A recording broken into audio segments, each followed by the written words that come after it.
My best friend just proposed to me out of nowhere, and now he's accusing me of leading him on after I harshly rejected him because I honestly thought he was joking.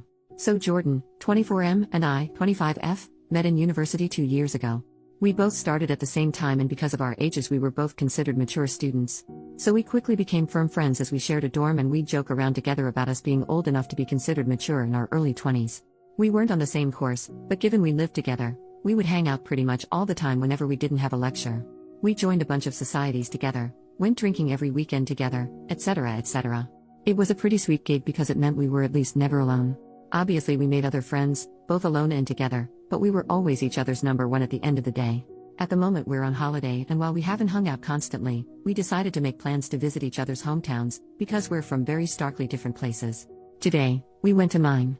Mine is a big city central. This morning we went there and were wandering down the streets, doing some sightseeing because he's never been. There's typically a lot of street sellers here, trying to sell you everything from hot dogs to fluffy Pokemon hats. I decided I wanted to get a caricature done. I've never had one, and I thought it would be funny to get and hang over my bed when we got back for term. I asked Jordan if he wanted to get in, and he refused. No worries, so I sat down to get it done. They don't take very long, 5 or 10-ish minutes, so I looked straight forward at the artist the entire time. He finished the caricature. I loved it. So obviously I turned to show it properly to Jordan. When I turn though, I literally don't even know what to say. He's down on one knee holding up a ring box. I don't even really know what he said, if he did the whole proposal speech thing, because I was so confused, I was barely paying attention. Remember again, this is a super busy tourist city, so this has drawn a mini crowd now, coming over to cheer us on. I couldn't help but burst into laughter.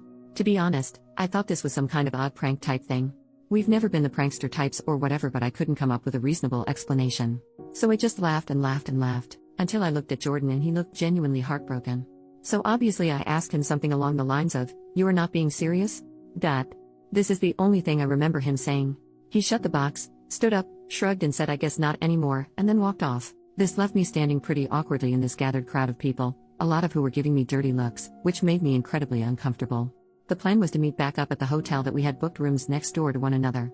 So I figure that's where he's going and head back that way. But he's not there. So I wait, and he still doesn't return. I text him out of concern. This was at 1:15 p.m. It's currently 6:20 p.m. as I'm writing this, just asking if he's okay. He responds with a long message back, which I would post because it's an odd read, but I won't out of respect for his privacy, in which he basically accuses me of leading him on, asking why I didn't break up with him sooner, saying I had publicly humiliated him and that he thought I loved him the same way and that he felt our relationship was strong enough to consider taking the next step.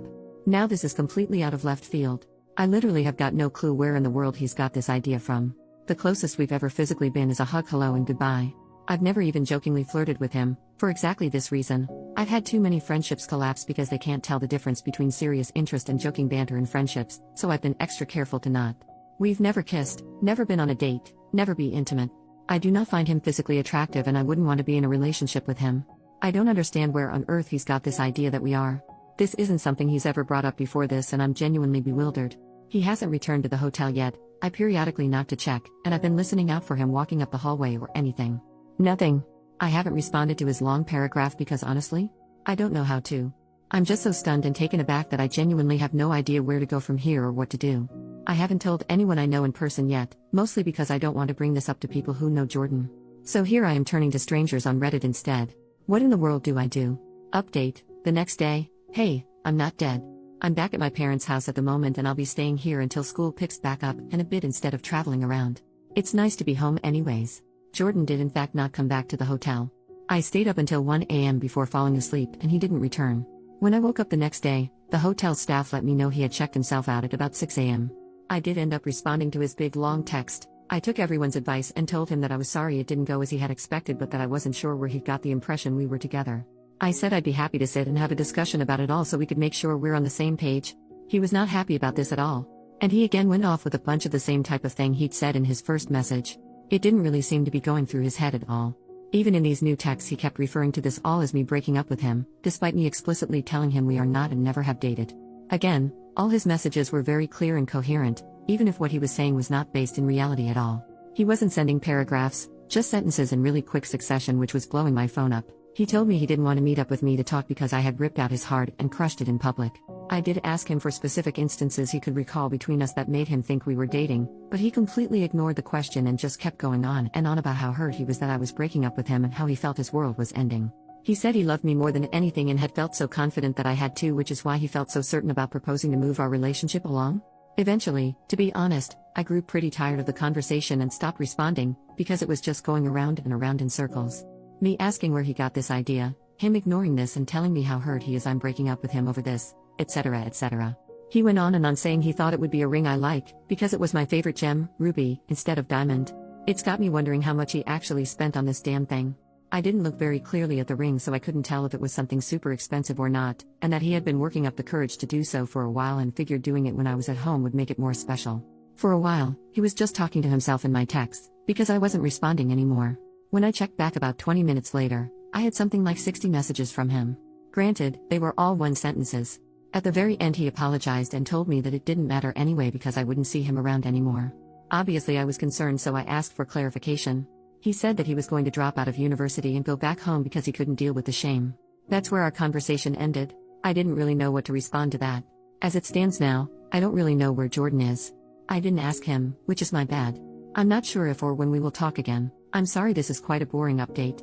Unfortunately, I can't excite everyone with a whole and then he turned up at my door, and then he sent me flowers, or whatever. It feels a lot is unanswered. I still don't know where he got the idea we were dating from. He hasn't explained that. So I'm sorry I can't give everyone that answer. I haven't reached out to his family yet. I did consider it, but if he's not having a mental health crisis, I don't really want to involve them unnecessarily. Edit to update further, so adding on, a lot of people said I should ask our mutual friends if he's ever brought this up before. Ever suggested we were dating, etc. All of the people I've asked, granted it was only 5, said that they've not got a clue and he's never mentioned it before now. I don't know then if this is something that he's newly started thinking, if it's been something long-term, etc. Either way, in addition I've also screenshotted all of his texts, etc., just in case. Reading back on them not with a slightly less confused mindset, they read pretty manic. Still haven't heard back from his mum just yet. Second update, hey, it's me again. Still doing okay and hoping this will be the last update I need to make.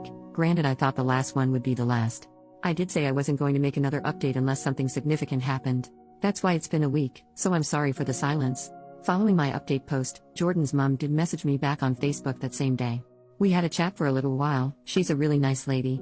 She agreed though that this was incredibly out of character for Jordan, and in fact, she mentioned a few other things that she had noticed as being off about him in the last few weeks.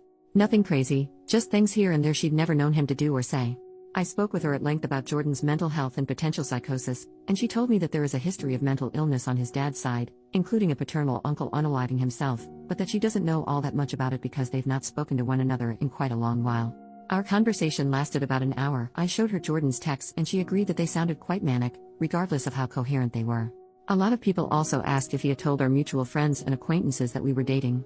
I did message our mutual friends, our dorm mates, etc., and they all basically said they've got no idea what I'm talking about.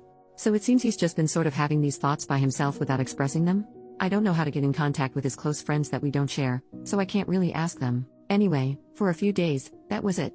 Until yesterday evening anyway, which is where the big and positive depending on how you see it update comes. I got word from Jordan's mum that he had been detained under Section 136 by the police. For anyone not from the UK or who, like me, doesn't know what that is, from what I can tell it basically means he was suffering from an obvious mental health disorder in public, with their behavior concerning enough that they're a danger to themselves or to others, and police think they need immediate and urgent care before he goes and murders a healthcare CEO. Kidding, bad joke by Reddit Rave. What I know from here is pretty minimal. I'm not sure where he was taken to, but his mum said that he would be there for the day while they perform a mental health assessment, so I assume that's what they're doing today. She said that essentially he had been out in the streets yelling about things, she didn't specify what, and intimidating other people on the street. He was throwing things around and generally just causing a lot of issue. Police got called because people thought that he was drunk.